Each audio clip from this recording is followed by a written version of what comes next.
It was the 28th of December, winter's day, in that lull period between Christmas and New Year.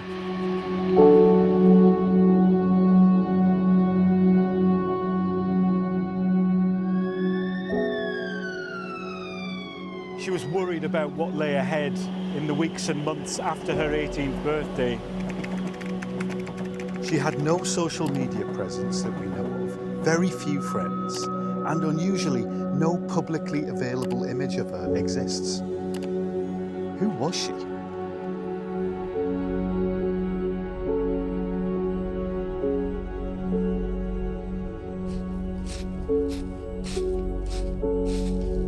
Just got so many questions, and I'm not the only one. I was wondering why, as an 18-year-old care leaver, died. She was beautiful, she was bright, she had so much potential. Her story is so sad. All those services just let her down and just dropped away. I don't know why a local authority would be trying so hard to avoid scrutiny. This wasn't an accident. Those individuals that didn't do their job properly, as far as I'm concerned, Nick, they need to be in a dock. The default position of the state is very often to deflect, to deny, to conceal. Is cover-up too strong? I don't think it is. The evidence is there. Nonita should never have died.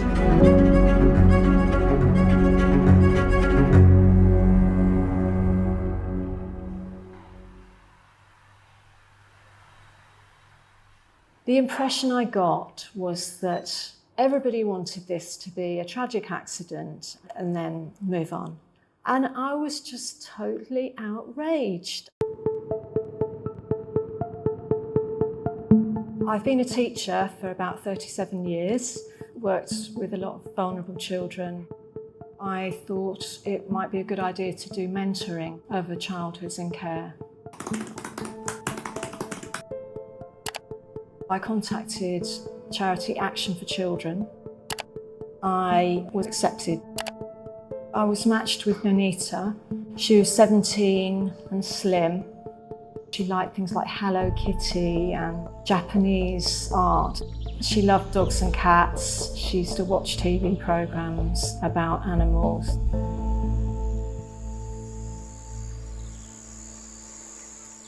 I was told that she had self-harmed in the past and that she was in a better place now.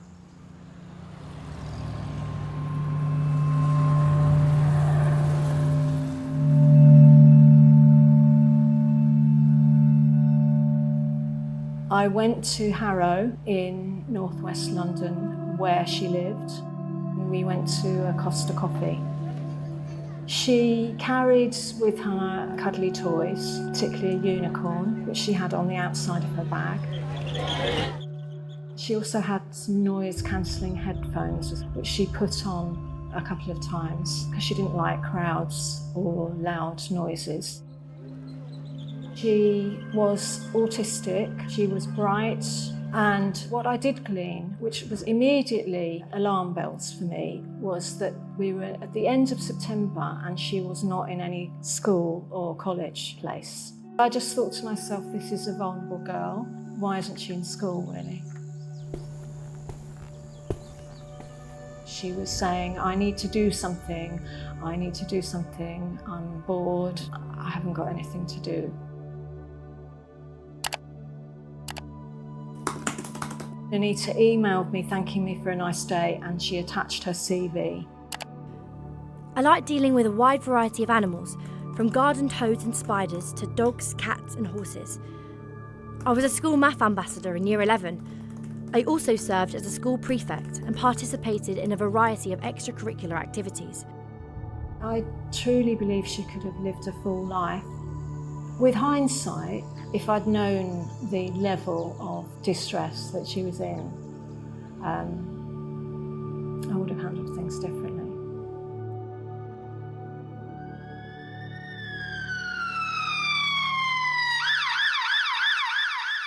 Emergency services were called to a train line near Kenton railway station in London after reports of a casualty on the tracks. Sadly, a person was pronounced dead at the scene. Can you remember where you were and what you were doing when you got the phone call? I was at home and I was phoned by the manager of the Singing Tree where she lived. He said that she'd had an accident on the railway line and that she'd passed away. I couldn't believe it. I was just totally in shock, really.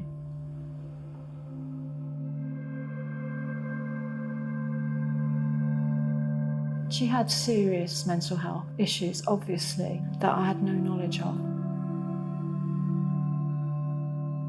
I was a child of the state, just like Nonita, but I think it's really important that we all know that not every two stories are the same. I was put in care at birth and then in and out till I got the letter to say I was no longer, child of the state, if you like. I was no longer their responsibility, kicked out. And I was kicked out at 16 and put into a homeless hostel. Just to think about what it would have been like for Nonita. Certainly living alone is on one hand liberating, but also terrifying. And young people often reach out for help, but if the help doesn't come their way, they are so lost. The lack of care historically is shocking. But the lack of care today is worse. And I say this really seriously. It is worse than it ever was, Nick. Because back then, it felt like there was at least some comeuppance. A little bit, Child of the state, therefore the state was answerable, perhaps. Where does the accountability come from for when a child dies in the care of the state? Who gets held accountable? Nobody. Because who polices the police? Because if nobody ever has to answer, it's just going to keep happening. There has to be answers.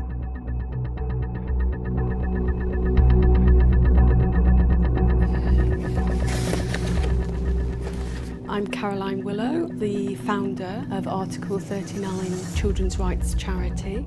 I'm Deborah Coles and I'm the Executive Director of Inquest. We are a charity that helps families and friends navigate the processes that follow deaths in the care of the state. Catherine Bryson was Nonita's independent visitor.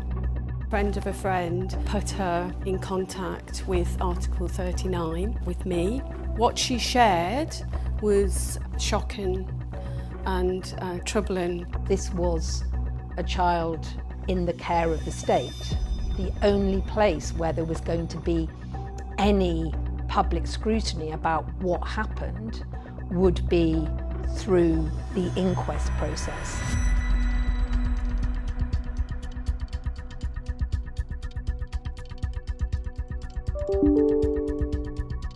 I got an email request from Inquest asking me if I would have a look at this case and consider working with the team on it.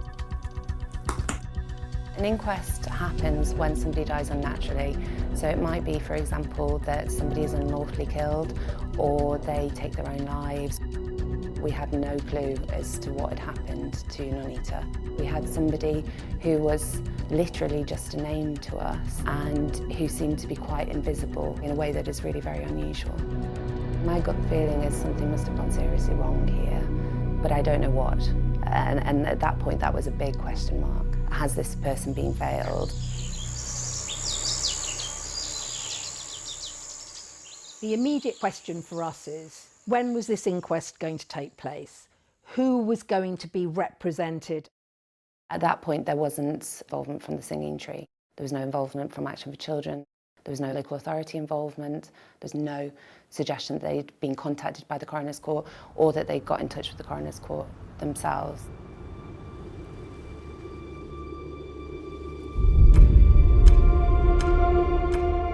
The default position of the state and those who work in positions of authority is very often to deflect, to deny, to conceal, and often cover up responsibility.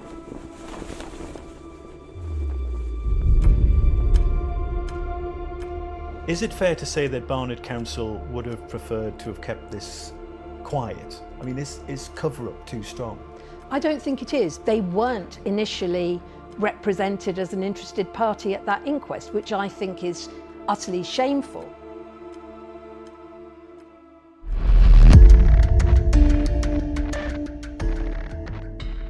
Interested persons is a special status in an inquest. The reason it's so important legally to have that legal role as an interested person is you then get access to all of the documentation.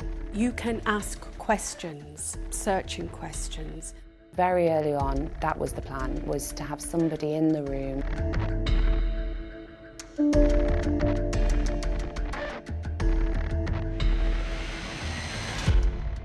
The local authority didn't want him to grant us interested person status, perhaps for obvious reasons, so they did object to it. They saw our application as audacious, that we were the awkward squad, we were the wrongdoers, we were pushing our way in to a process that had nothing to do with us. This was the difference between wide-ranging scrutiny of what happened to Nonita and not. But you know, it was going to be hard fought.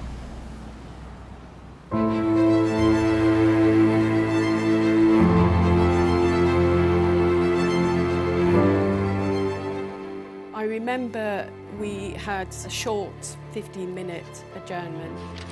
I was nervous. He felt there was a very important public interest in making sure that Nonita's life and death was properly examined.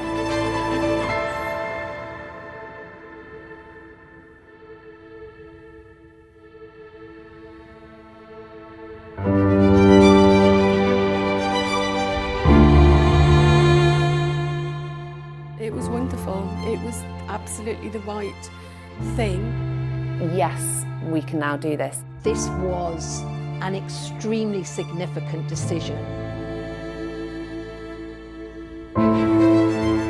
It was for us a step closer to getting the truth about how Nonita died, but also in bringing to light the failings of those who had responsibility for her care. You just take one of those out and but this is quite interesting. We received thousands of pages of case notes from the London Borough of Barnet, the local authority, also from the Trust, also from the Singing Tree. And you don't just go through it page by page, you go through it word by word, line by line. That is an enormous task. As I started reading the disclosure, I was quite taken aback by how much had gone wrong. How did you feel about what you were reading? Intense sadness, abiding anger and frustration, and how can this be? She told everybody what she was going to do.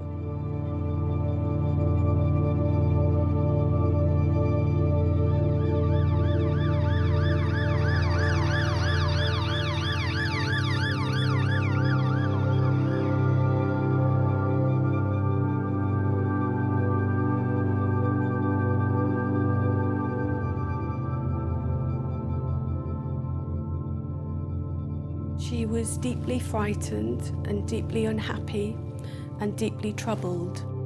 She had a very unusual and strong and persistent desire not to enter adulthood. She told a specialist mental health doctor that she would end her life by a railway track next time. She is 95% convinced she will do this.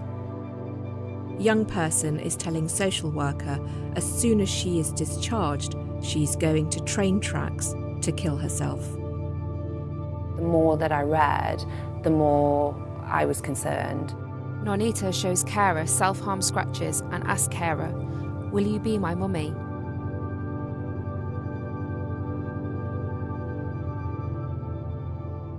Not only did Nonita communicate her intentions, but these were well documented and well known. Nonita says that she is not worth the money that is being spent on her care, and that when she becomes an adult, she will kill herself. She forewarned us all about her death.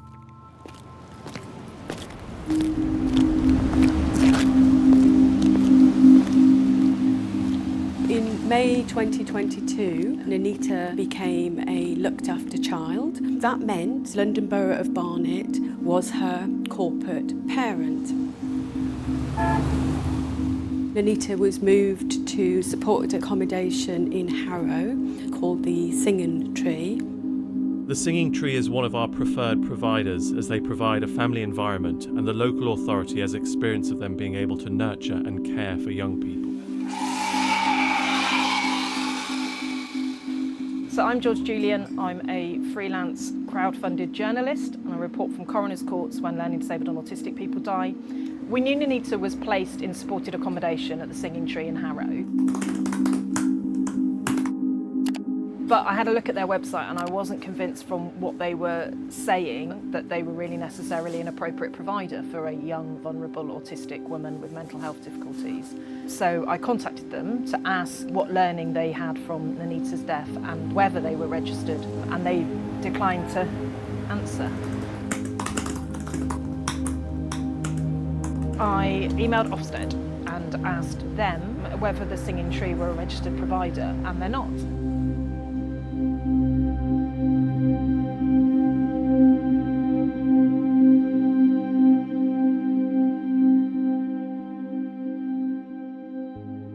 I asked how much money Barnet had paid to the Singing Tree supported accommodation in the last 3 years. It's big business for the Singing Tree. In 23-24, they paid the Singing Tree $174,000. 24-25, it was $75,000, and this year they were just under £80,000.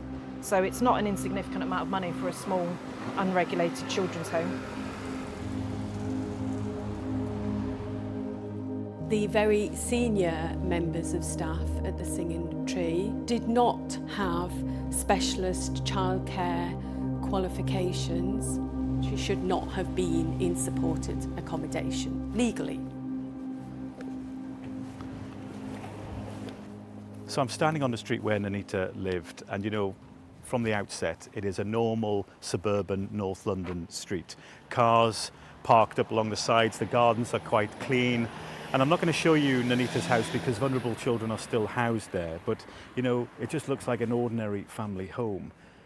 But there was a critical error made when authorities decided to put Nonita here on this street.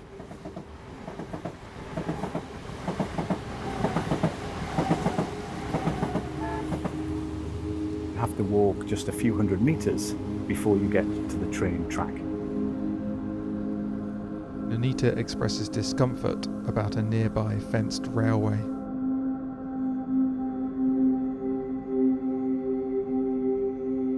It was just so obvious, the risk that that posed. She should not have been anywhere near that railway track. That should have sent alarm bells ringing across those who had contact with her. I'm going to try and see if the manager is around. In the inquest, senior members of staff claimed that they had no idea that Nonita had a plan that involved railway tracks, but they should have had access to her care plan, which mentioned it really clearly. Do you have a contact number for him? All right, thank you very much. Please leave your message after the tone. I just have a few questions for you that you might be able to help me with. But I think there are also some questions I'd like to ask him about what exactly he knew about Nonita's state of mind when he agreed to house her in the house around the corner.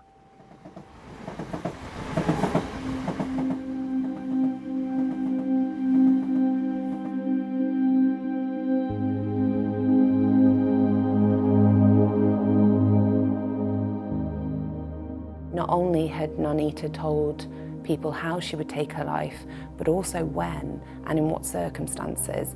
And to read that in black and white in every single care plan was quite something. 99% of the time, Nonita is thinking about self-harm. Nonita expresses a desire to die. She self-harmed because she felt she did not have a purpose and did not feel liked by others. More clarity is needed about the kind of support she will need beyond 18. She will need continued psychological support. The difficulty is I didn't know any of that, and she was putting a brave front on things. I said to Nonita, I'm really concerned that you're not in school, and do you want me to raise this as a safeguarding issue? And if I raise it as a safeguarding issue, then the adults will have to support you.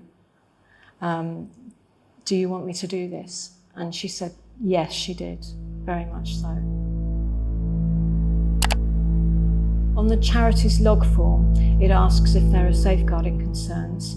I wrote yes. Nonita told me that things were not going well in her life. She is very unhappy about her lack of activity and said repeatedly, I need to do something. Nonita emailed me thanking me for a nice day. Good evening, Catherine. Thank you for taking the time to reply, even though you are busy. I really appreciate your raising concerns, and I have been informed by staff how I need to be more independent and responsible. So it's up to me to get employment no matter how difficult it is. I hope to hear from you. Many thanks, Nonita. I had major concerns. I was expecting the social worker would be contacted. That's what the Action for Children supervisor said she would do. They made 2 telephone calls effectively, but weren't able to leave a message. Those safeguarding concerns ought to have been escalated immediately. The contact ought to have been made by email. And then really that's where Action for Children's role stops. That's all they needed to do. But that didn't happen. I was very, very shocked and unhappy about that. I think what's the point of having, are there any safeguarding concerns on a form and talking to your supervisor about it if they're not followed up?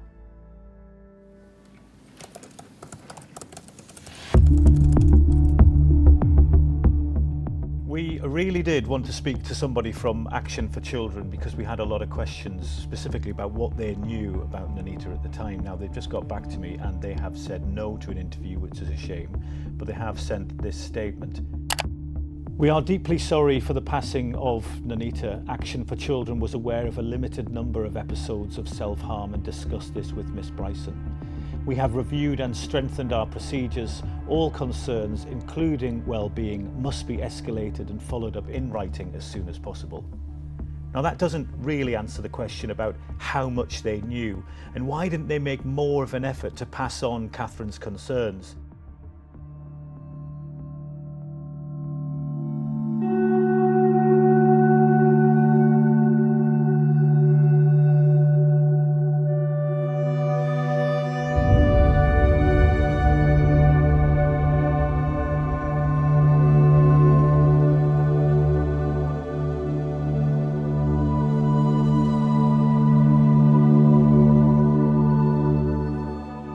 We end up with a situation where everybody discharges her. So by the time she turns 18, there's nothing there. What are the consequences of that? I mean, the consequences for somebody in Nonita's position who doesn't otherwise have any autism-informed care or anything else going on, no input, is that she's no one to talk to.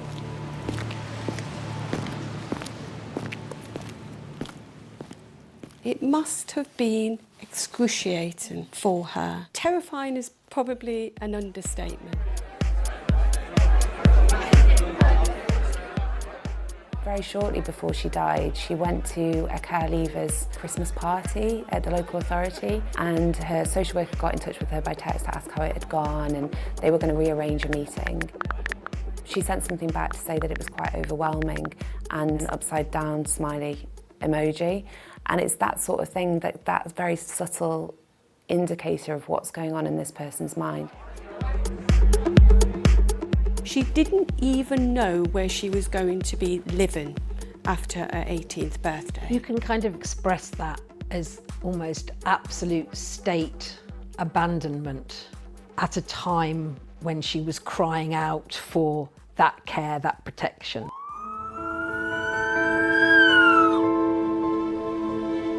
In times of uncertainty and stress, this was when she was most at risk of self-harm and taking her own life.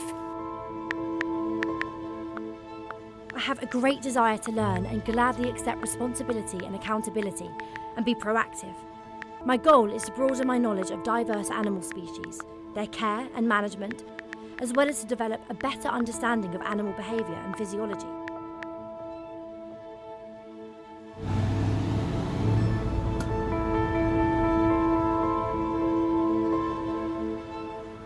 The inquest took place here in May 2025, and like pretty much everything else in Nonita's life, it passed off unnoticed by the outside world. In Nonita's case, we argued that there was a real and immediate risk to her life, that the State London Borough of Barnet ought to have been aware of, and that they failed to mitigate that risk. Nonita should never have died. This was a preventable death.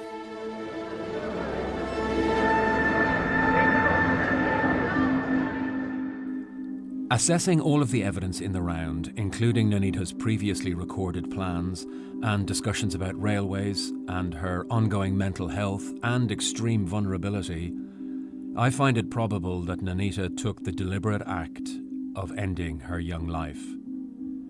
The following factors probably made more than a minimal contribution to Nonita's death.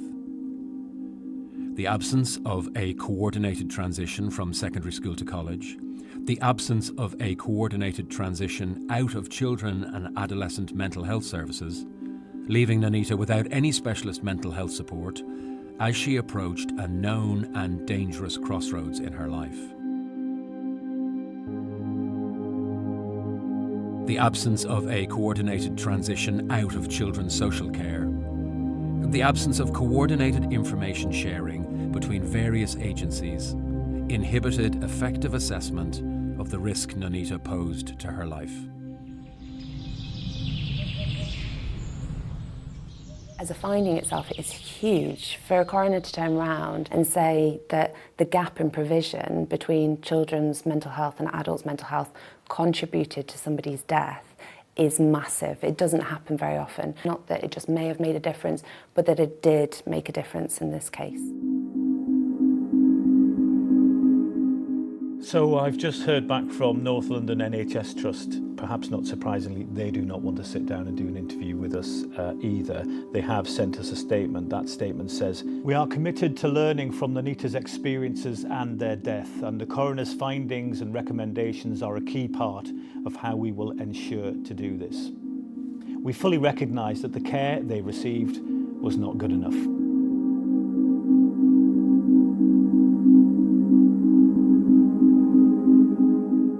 It didn't seem that anybody really cared about what happened to Nonita, including her corporate parent or any of the organisations that were there to support her. And I decided to contact the London Borough of Barnet for comment. I assumed that they would just send a bland statement that said, "We're really sorry for what happened and we'll learn lessons and it won't happen again." They sent a reply after I chased it. We politely declined to respond to the questions at this time. And how did you feel when you read that? Fobbed off. The London Borough of Barnet, as her corporate parent, they needed to have done better. They're effectively in charge of coordinating all the care and support, and they did not do that. They did not deliver. It was really important that we sat down with Barnet Council. We have so many questions, but they have flatly refused our repeated requests for an interview, which is very disappointing because I had hoped to sit down with them and talk all of this through. They have given us a statement. That statement said, "Our sympathies are with Nonita's family, friends and those who knew and loved her. Barnet Council cooperated and engaged with the inquest process from the point at which it was notified."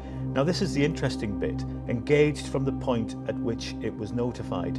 In other words, the council didn't say to the coroner, "Hey, this was one of our looked after children who has died. We think we should be part of the inquest process." the coroner had to go to the council and notify them. Now, the council have subsequently told us that they've carried out 2 reviews into what happened to Nonita to see if there's any learning that can be done. They have not published those reviews. We've asked for copies of them.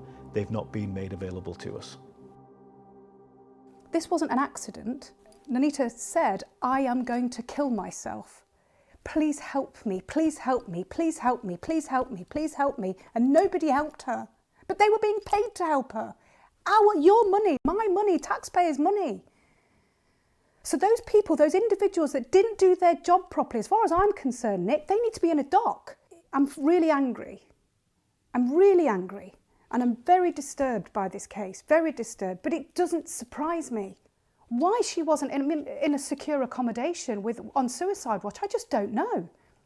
Why she was, dismissed from CAMS before she turned into an adult when they knew quite clearly that she was very vulnerable. It is abhorrent failure of the state, and the state is getting it wrong, and the state needs to get it right, which is why the law needs to be changed.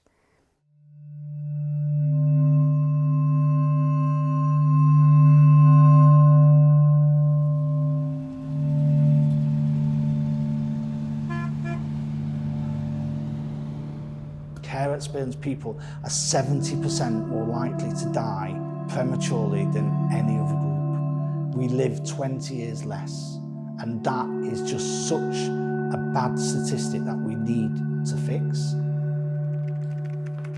When I read Nonita's story, it really breaks my heart. I was in and out of the care system. My mum, she was addicted to drugs, she was a drug addict. I think the first memory I have really is being in a foster home and being abused. Mustn't have been no more than 4 or 5 years old at the time. Local authorities have a statutory duty up to the age of 18 to make sure kids are safe.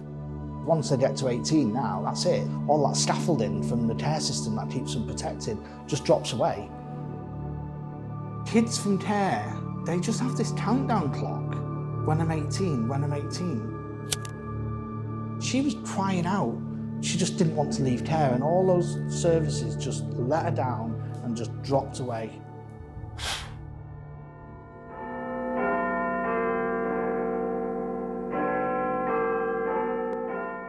Government has an opportunity to lead, to learn from the horrific set of circumstances that led to Nonita's death.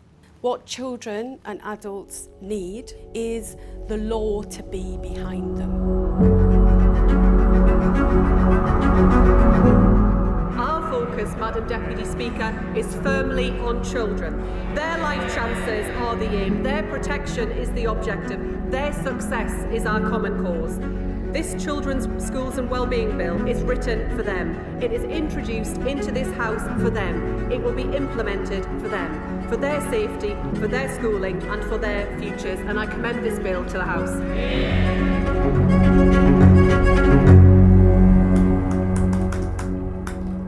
I've looked at the Children's Wellbeing in Schools Bill and I've seen an opportunity to amend Clause 21. At the moment, what the government are saying is that agencies have to be alert to the disadvantages that care experienced people face. What we need is for agencies to have due regard for care experienced people and the disadvantages they face. And what that actually means is if they find a disadvantage, then they have to, and should, and it's right that they mitigate against it.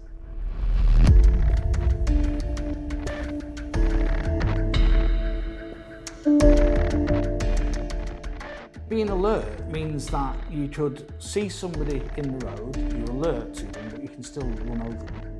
But having due regard is you see somebody in the road and you either have to stop and help them up and put them on the pavement and then carry on your journey. That's the kind of difference. The statutory services around her just didn't have due regard for her and her life. Had there been a due regard for her and what she was going through. And that would have been a lifesaver for her. I've appealed to the government to just let us have our amendment now, because people are dying.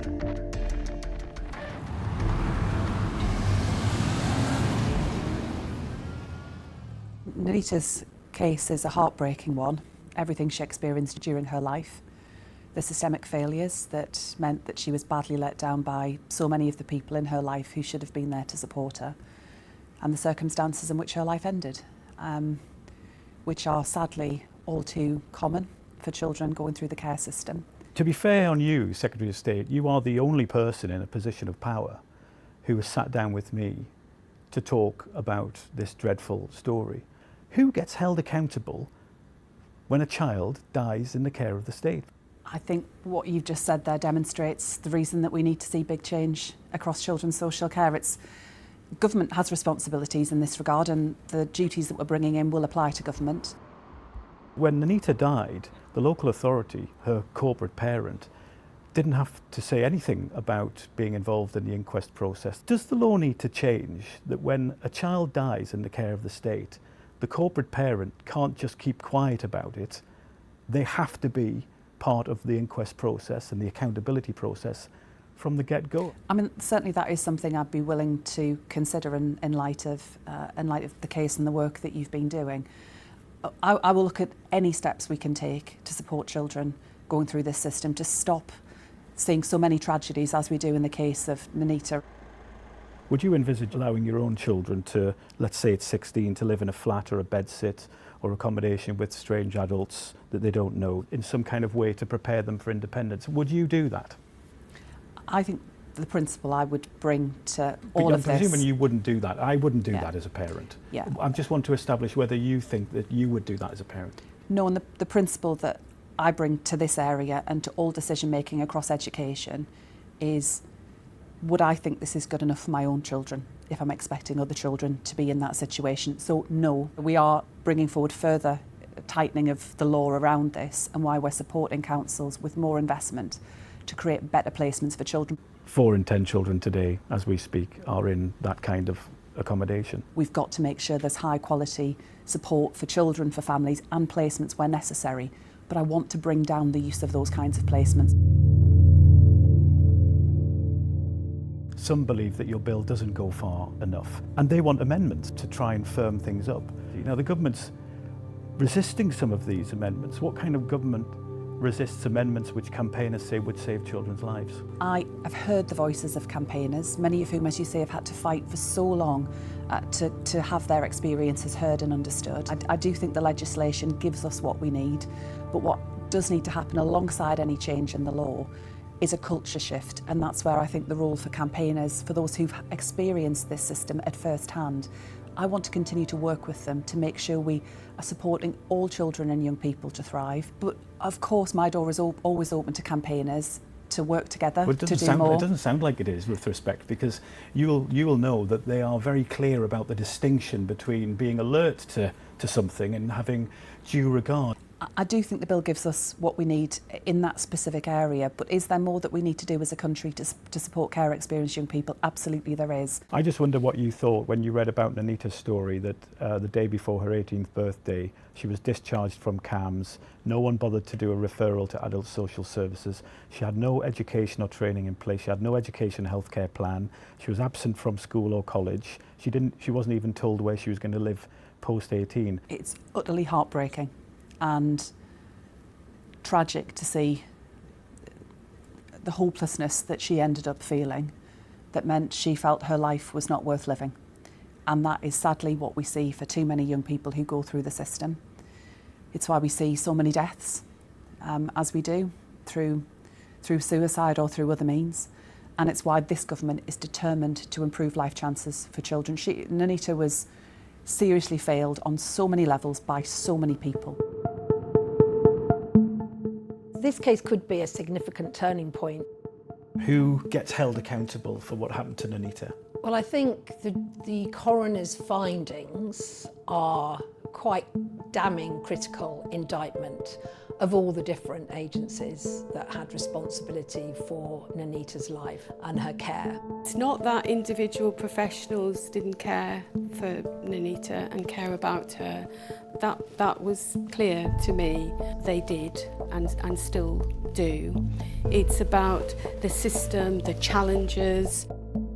Shouldn't Nonita have been able to go to bed and think, I've told my social worker this, I've told my mental health social worker this, I've told the doctor this, I've told my new independent visitor this, I've told the staff here where I'm living this, so won't the adults get together and sort this all out for me? And that didn't happen. She had a voice, but nobody heard it.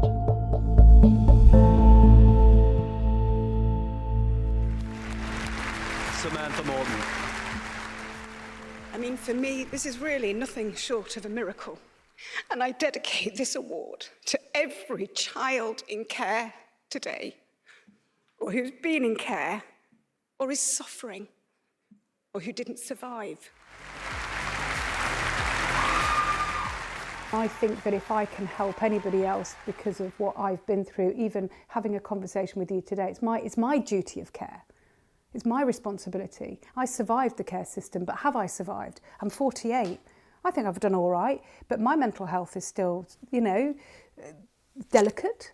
I know women and men who've been in the care system who are in their 50s and 60s who are struggling massively with their mental health, and actually much older people that have killed themselves because of what they went through as a kid. I'm not lost for words that this has happened, but I do get lost for words that people that should care don't care enough to want to make the changes. It's a real person that existed that isn't here anymore to speak for themselves, so we have to do it for her. I also have a passion for fashion and styling clothes. Some say I have an eye for colour. I am gentle, patient and reliable.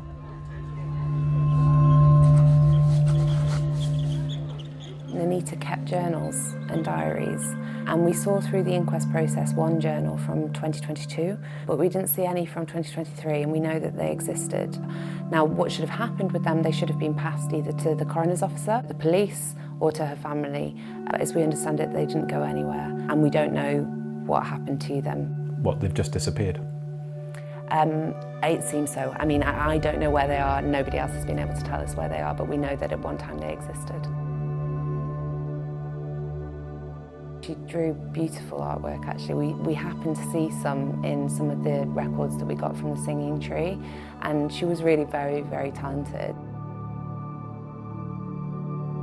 When somebody dies like that, you're just always going to be sort of turning over in your mind what you could have done differently.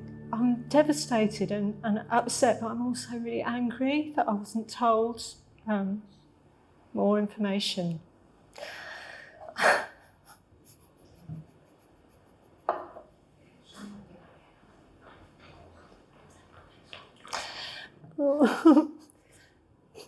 It does haunt me. Yeah. It does haunt me. There's nothing you could have done. I know, but it's just, she was so lovely, She was a lovely girl. Maybe I didn't say that enough. Did I say? You did. You did. Yeah.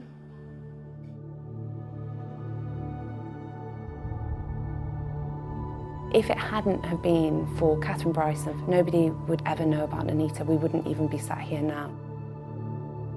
Nonita will not be the only young person that lives an invisible life and that dies an invisible death. That shouldn't be something, it cannot be something that we can stand for as a society.